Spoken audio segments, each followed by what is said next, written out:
In today's video, I will walk you through how to change language on Wise.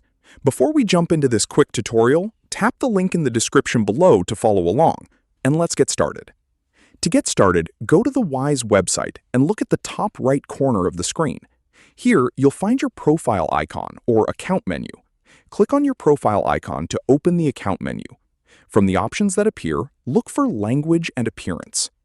Wise provides several language choices, so look through the list and find the language you want to use.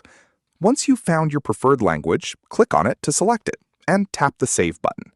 Wise should update the interface to display the language you chose. Some parts of the website may change immediately, while other sections may update after you refresh the page or move to another part of your account. You can now continue using Wise with the new language selected. If you ever want to change the language again, you can simply return to the same settings area and choose a different option. It's also worth remembering that changing the language of the Wise interface does not change the country or region associated with your account. And that's it.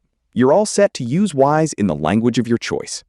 If this video helped you out, give it a thumbs up and subscribe for more straightforward tech tips.